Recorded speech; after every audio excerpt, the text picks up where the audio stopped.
доктор на науки, професор, тоа никако да го избегне да го каже кој да се појави.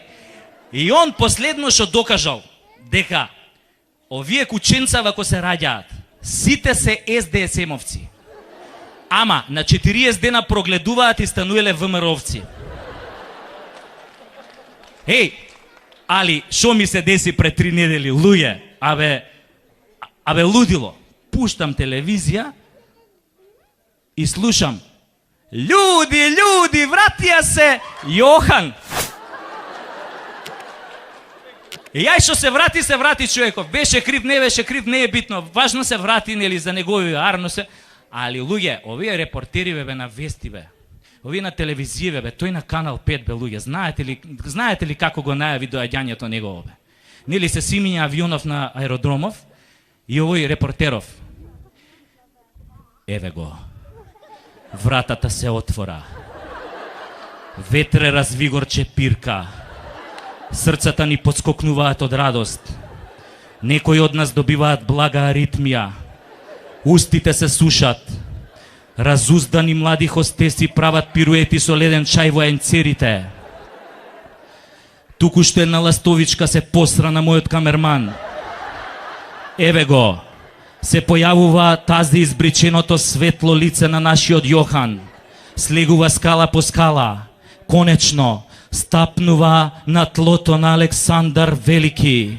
Ова е мал чекор за Јохан, но голем за Македонија. Јохан е облечен во последниот модел на бутикот Хуго Хак Шевенинген. И жена му е облечена, сега за сега.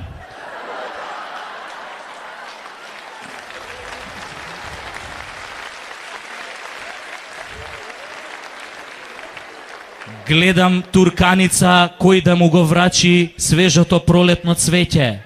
Премиерот таму жестоко се бори со неговите родени деца за подобра полпозиција.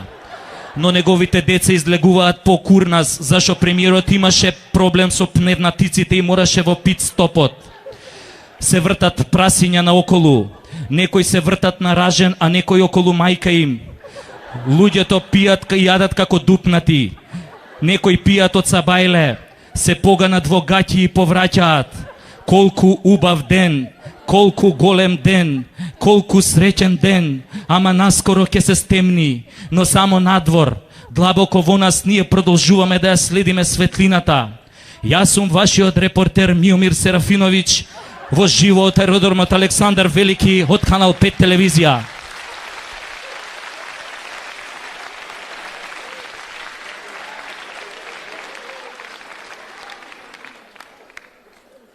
Не знам дали сте слушнале, ама имало корупција во здравство.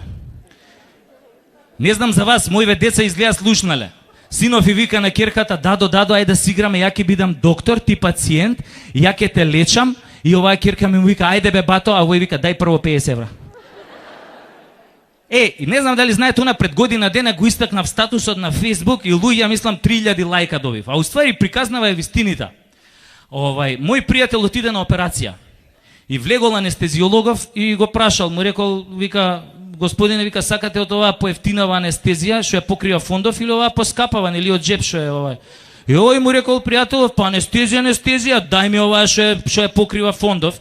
И овој анестезиологов рекол: добро, овој седнал до него, почнал да го гали и да му ја пее нани детенце. Али пред да влезе анестезиологов, влегол хирургов насамо. И кога видел пријателов, му рекол: абе, докторе, вика, да бидеш нежен со мене, знаеш, прва операција ми е. А хирургов му рекол: ич да не се секираш, знам како се осеќаш, и мене ми е прва. И овој му рекол: абе, како прва? Али овој му рекол: ич да не се секираш, глеј како ми спие руката. Али со оваа сечам. Ај, тури малце нешто така да ми се смири. И овој пријателов не знаел, му турил 500 евра. И овој кога ги видел париве, му рекол: брат, ја за толку пари пред да те сошијам и органите по фенг шуи ке ти ги наредам.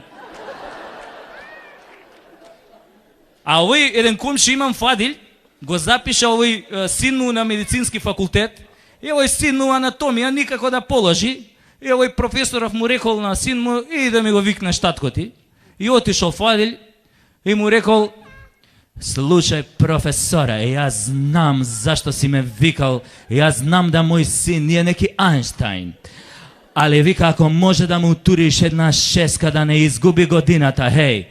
А овој професор му рекол, ма иш да не се секираш, бе, каква година да изгуби? Кој да изгуби година? Син ти да изгуби година? Па нема шанси, бе. Ајде да се кладиме 1000 евра дека нема да изгуби година.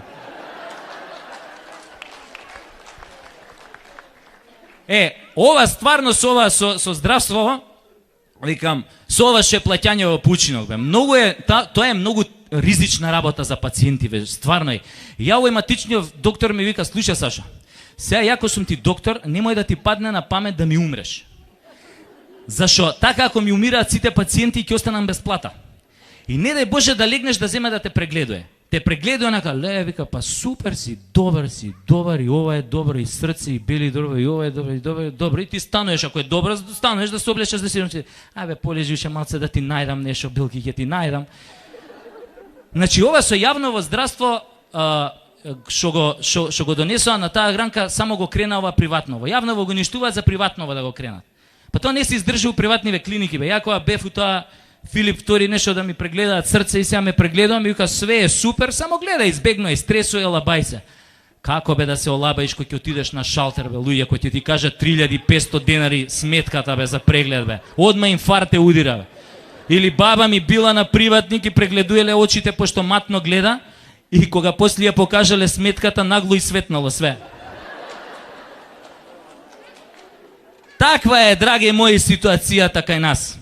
Значи, ама тоа вас нека не ве секира. Корупција имало, ќе има секогаш. Нека не ве секира, сега ја видат летните одмори, а гледам од агенциите дека најбарани дестинации се грчките острови. Ја немам ништо против грчките острови, само ве молам, отварајте 16 очи. Оти ако не сте геј и ако отидете на Миконос, може некој да ви го спиконос. А ако отидете на Родос, може некој да ви го збодос. Затоа внимателно, од мене, од такви острови ми е преку Тасос. Фала многу.